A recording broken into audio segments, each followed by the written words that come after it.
एक दिन बाप का औजार फन के खड़ा हो गया और ठुकाई की जबरदस्त इच्छा होने लगी। घर पे उसका 5 साल का लड़का भी था। उसने सोचा इसको किसी काम में लगा देता हूँ और बीवी की ठुकाई कर लूंगा। उसने लड़के को कहा, बेटा पप्पू बालकनी में खड़े हो जाओ और बताओ बाहर क्या क्या हो रहा है। पप्पू बालकनी में गया और बाप ने ठुकाई शुरू कर दी।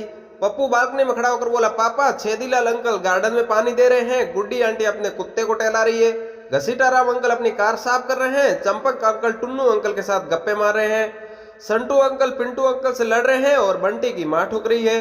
बाप ने ठुकाई करते करते पूछा, अबे तुझे कैसे पता कि बंटी की माँ ठुक रही है? पप्पू बोला, वो भी मेरी तरह बालकनी में खड़ा है।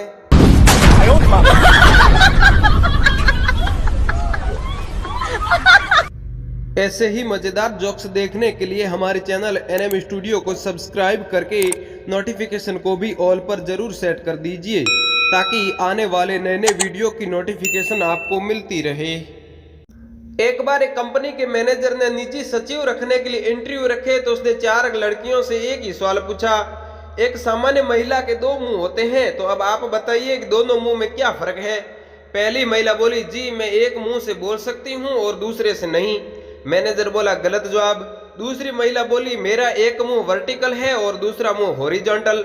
मैनेजर फिर बोला, गलत जवाब। तीसरी महिला, मेरे एक मुंह पर बाल है और दूसरे पर नहीं। मैनेजर बोला, बिल्कुल गलत जवाब। सारी महिलाओं के जवाब सुनकर अंत वाली महिला बोली, जी दरअसल एक मुंह मेरे इस्तेमाल के लिए है और दूसरा मुंह मेरे बॉस के इस्तेमाल के लिए है। मैनेजर बोला, सही जवाब, कल से नौकरी पर आ जाओ।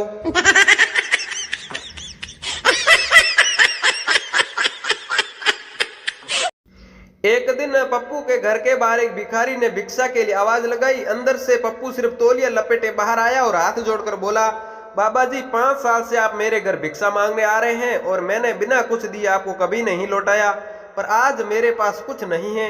रात को डाकू आए और मेरे जीवन भर की सारी कमाई ले गए, यहाँ तक कि बदन पे कपड़े भी नहीं छोड़े। अब मैं नंगा आपको क्या दूं और क्या खुद खाऊं?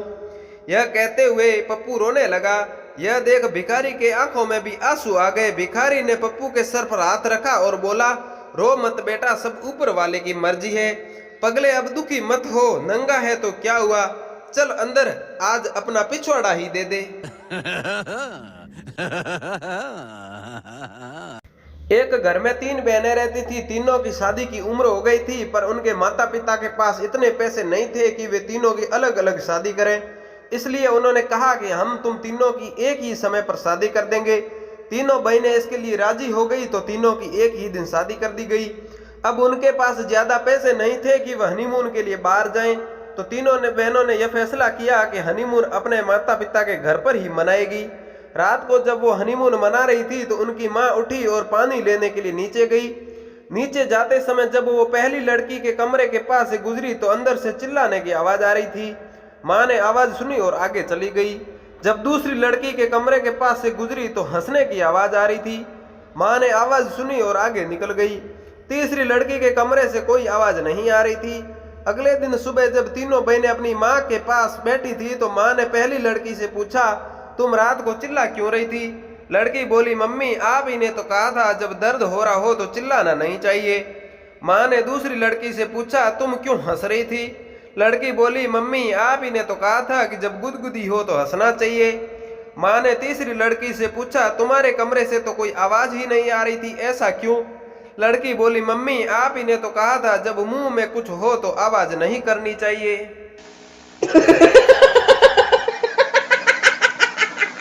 एक दिन पप्पू शिकार करते करते घने जंगल में काफी अंदर तक चला गया। वह शिकार की तलाश कर ही रहा था कि उसे पेड़ के साथ बंधी एक लड़की नजर आई। उसने लड़की से पूछा कि क्या हुआ? लड़की ने बताया कि कुछ लोग मुझे यहाँ इस हाल में बांध कर चले गए और मेरे साथ उन्होंने बहुत कुछ किया और पैसे भी नहीं दिए। पप्पू ने कहा कि तुम मदद के लिए क्यों नहीं चिल्लाई? लड़की बोली, मैं चिल्लाई थी पर यहाँ से लगभग 5 मील तक मेरी आवाज सुनने वाला कोई नहीं है। पप्पू ने कहा, 5 मील तक, क्या तुम्हें पक्का विश्वास है? लड़की बोली, हाँ बिल्कुल, इस सुनसान जगह में तो कोई भूल कर भी नहीं आएगा। पप्पू फिर बोला, ठीक है तो मैं भी शुरू हो जाता हूँ तेरी ठुकाई करने, मैंने कभी जंगल में ठुकाई नहीं की। फिर पप्पू शुरू हो गया, दे गचागच दे गचागच।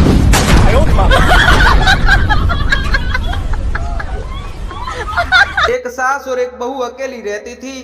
सास का पति मर चुका था और बहू का पति विदेश गया हुआ था। बहू बहुत जवान थी और उसके गांव के एक आदमी से उसका संबंध था। आदमी ने बहू से कहा कि मैं दिन में काम करके बोर हो चुका हूं, इसलिए मुझे रात का समय बताओ। बहू कहने लगी, मैं और मेरी सास रात को एक ही पलंग पर सोती हैं, इसलिए रात को तो मुश्किल है। आदमी बोला, कोई बात नहीं, मैं रात को आऊंगा, तुम तैयार रहना। रात को आदमी ने पहुंचकर जल्दी जल्दी में टांगे उठाई और काम दाम करने की कोशिश करने लगा, लेकिन वह तीर निशाने पर नहीं लगा पाया।